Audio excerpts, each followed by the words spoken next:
Well, we're not far away now, just a matter of hours, really, depending on when you are tuning into this from the UEFA Euros 2024, 17th instalment of probably the second biggest football competition in the world. Tony Hargraves has been providing detailed analysis through the A-League season, bits of EPL as well, and has written a comprehensive preview for this tournament. And Tony, nice to have you on board. Thanks, Darren. Nice to be here. Now, England, they were the host last time and the chance of its coming home, and it nearly did, beaten on penalties in the final by Italy. England topped the market. Italy are 1850 as sixth favourite for the tournament, which does seem surprising on face value. We know they've had, a poor run of missing World Cups, but otherwise internationally they've still been pretty solid. And I guess the other one to ask about early is Germany, the host nation, who probably haven't done a lot since they won the World Cup about 10 years ago. How do you see those three? Yeah, the first thing to get out, Darren, is I don't think it's coming home, mate. It never comes home. No, So, it doesn't.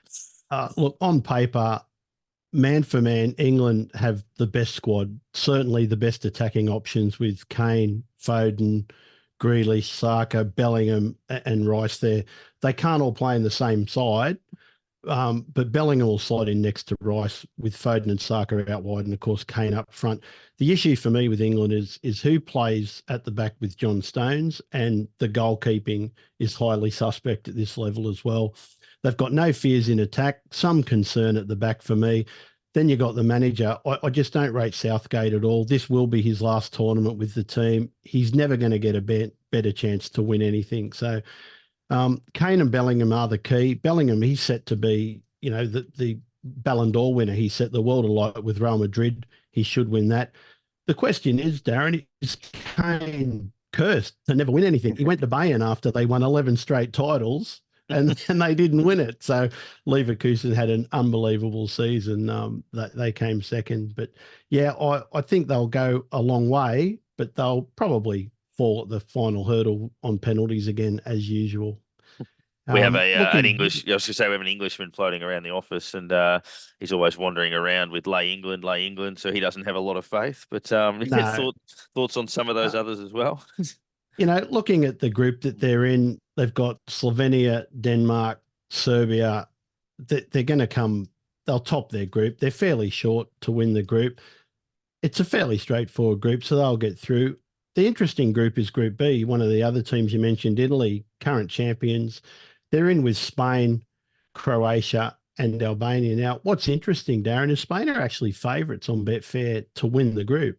Hmm. I find that interesting because Spain, certainly after going back to back in European champions 12 years ago, they've not done a lot since.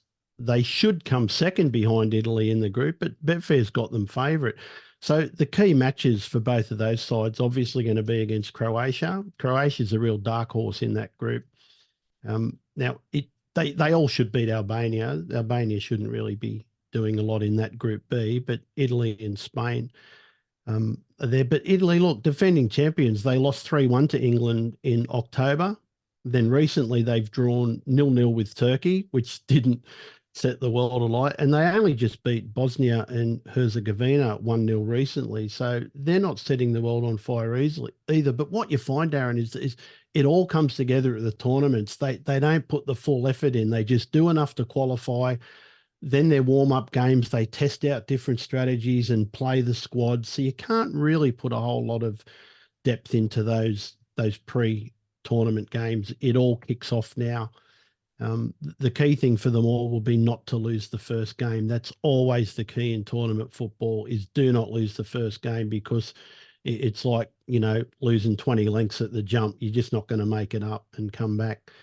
Did you mention Spain, France? France was the other one you were France, asking about. France and Yeah, Germany, yeah. France obviously winning everything, or obviously won a World Cup, made a final in a World Cup, have been such a powerful force. I guess them and Germany, who were the host in the World Cup in 2006 and performed okay, but obviously didn't quite handle it at the latter stage of that tournament. I think their tournament record against teams like Italy is poor, but how do you see those two?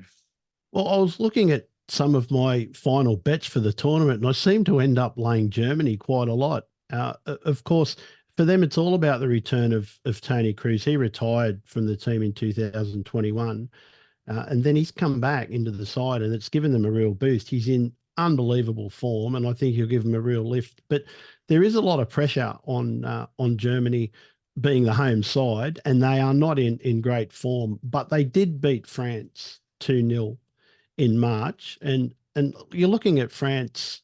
They just drew 0-0 with Canada. I mean, 0-0 with Canada.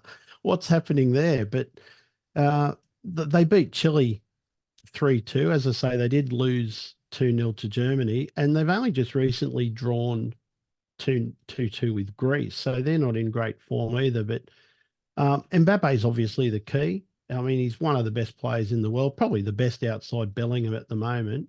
But yeah, I think I would just need to see how they play in their first games, how they set up, what they, what sort of tactics they're going to be playing.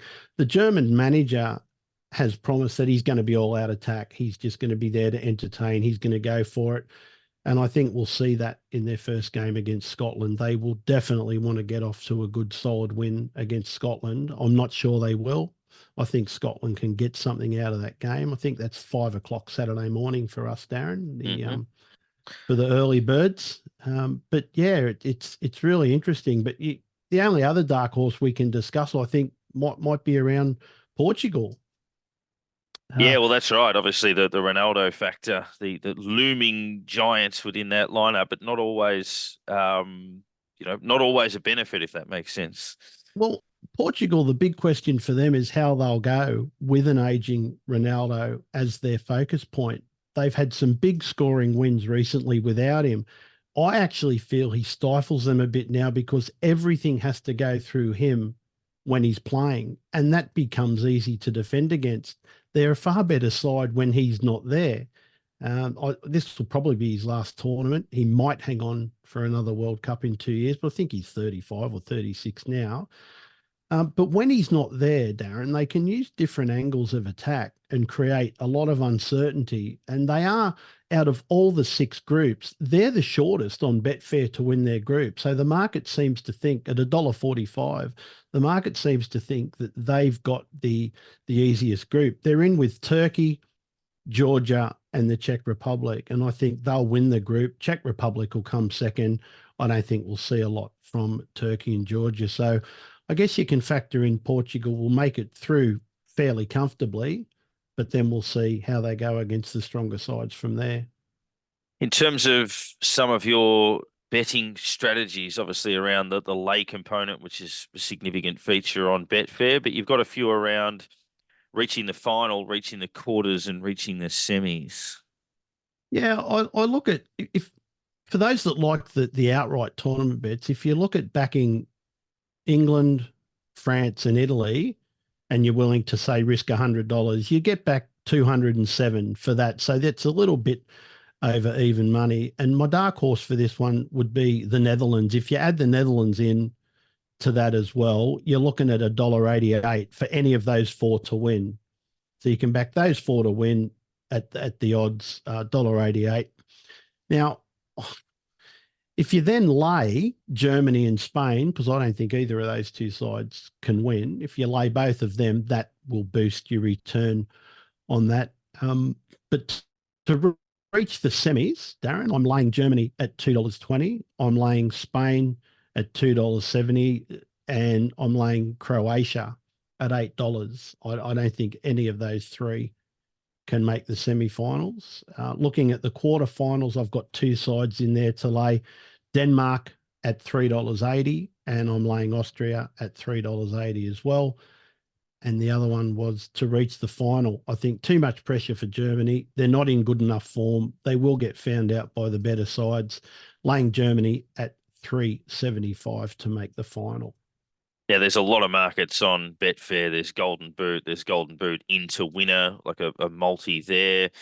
You can pick your finalists, player of the tournament, obviously group winners, and obviously some of the bets outlined there around reaching quarters, semis, and the final. But you also had an interesting one before we wrap up on total goals in the tournament. So I know with the amount of EPL I watched, that a goal's not a goal until VAR tick it off, and often they don't. So obviously that's taken quite a few goals out in the past. And what are you thinking around that market?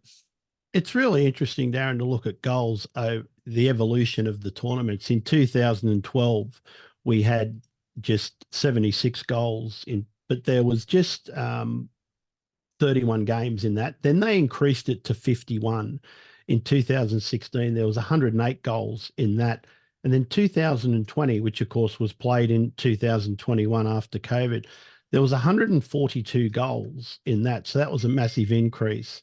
And I think I'm looking at 143. I'm expecting 143 goals in the whole tournament. So that's going to give us an average of 2.8 per game. I think there'll not be as many in the first, not as many in the first round of matches. They're often very quiet in the trying not to lose more than anything. And then the other one I like looking at is the clean sheets. In 2016, there was 205. They cleaned that up for 2020. There was only 151. Now, they're a lot harder on tackles now, so I'm expecting a lot more. And I think you're looking at around 195 to 200 in the yellow cards. Red cards normally pretty standard. 3 in 2016. There was 6 in 2020. And I'm expecting 7 in this one. So anyone that likes to bet around those exotics, the yellow cards, red cards. So look, 143 goals, 197 yellow cards, and I'm looking at about 7 red cards. And the only other thing people might be interested in is clean sheets. I'm expecting about 23 of them. But there's just so many hundreds of markets, Darren. I just can't get into them all. Player of the tournament, you've got Golden Boot, probably going to be Kane.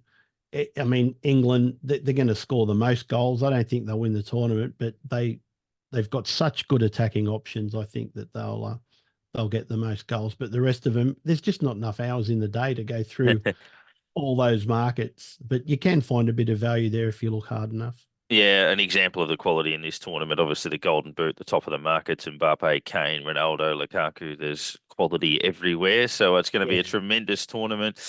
We very much looking forward to it all kicking off. And Tony, thank you very much for giving us your thoughts. No problems at all, Darren. Thanks for your time. Imagine what you could be buying instead. For free and confidential support, call the number on the screen or visit the website.